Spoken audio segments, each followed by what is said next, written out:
সচিবালয়ে আগুনে ভস্মীভূত হয়ে গেছে ৬টি মন্ত্রণালয়ের অনেক গুরুত্বপূর্ণ নথি।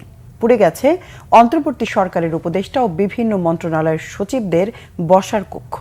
ঘটনাস্থল পরিদর্শন করেছেন উপদেষ্টা পরিষদের সদস্যরা। এদিকে এই অগ্নিকাণ্ডের ঘটনা নিয়ে বিকেলে সংবাদ সম্মেলন করেন কয়েকজন উপদেষ্টা।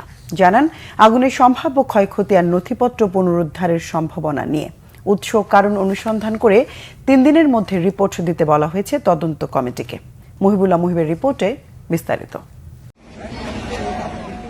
সচিবালয়ের ৭ নম্বর ভবনের ভেতরের দৃশ্য এটি। অর্থ মন্ত্রণালয়, সড়ক, যুব ও ক্রীড়া, ডাক ও টেলিযোগাযোগ মন্ত্রণালয় সবগুলো কক্ষ পুড়ে অঙ্গার। পুড়ে গেছে উপদেষ্টা সচিব সহ গুরুত্বপূর্ণ কর্মকর্তাদের কক্ষ। এই ভবনটিতেই বসেন স্থানীয় সরকার উপদেষ্টা আসিফ মাহমুদ এবং ডাক ও টেলিযোগাযোগ উপদেষ্টা নাহিদ ইসলাম। বুধবার মধ্যরাতের লাগা আগুন অঙ্গার করে দিয়ে গেছে অন্তত ৬টি মন্ত্রণালয়ের গুরুত্বপূর্ণ সব নথিপত্র।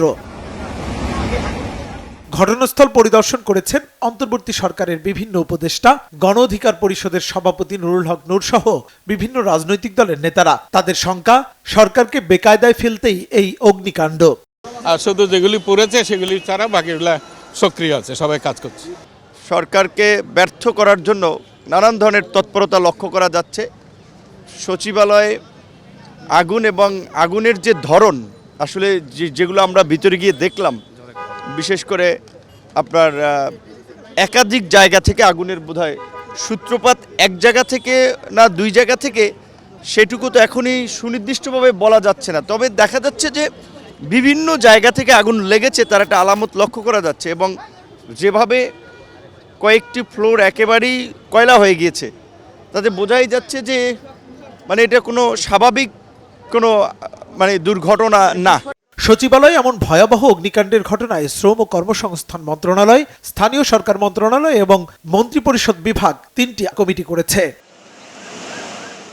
এদিকে ফরেন সার্ভিস একাডেমিতে সাংবাদিকদের ব্রিফকালে পরিবেশ উপদেষ্টা জানান, গঠিত তদন্ত কমিটির প্রতিবেদন দেওয়ার সময়সীমা সম্পর্কে আর নথিপত্র পুনরুদ্ধার নিয়ে কথা বলেন স্থানীয় সরকার উপদেষ্টা। সরকার এই বিষয়টাকে খুবই গুরুত্বের সাথে নিচ্ছে, কারণ এটা হচ্ছে আমাদের সকলের নিরাপত্তার বিষয় এবং এইখানে আমাদের রাষ্ট্রীয় অনেক গুরুত্বপূর্ণ দলিলগুলো থাকে।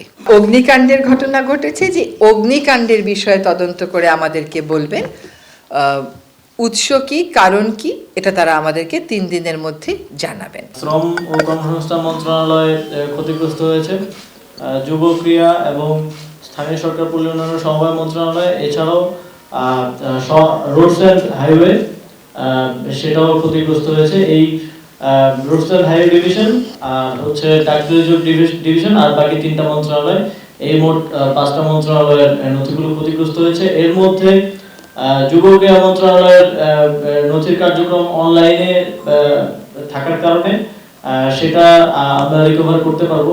পুড়ে যাওয়া মন্ত্রণালয়গুলোর কাজ অন্যত্র অস্থায়ীভাবে করা হবে বলেও জানান উপদেষ্টারা। বাংলাদেশ সচিবালয়। মহিবুল্লাহ মুহিব, বাংলা ভিশন, ঢাকা।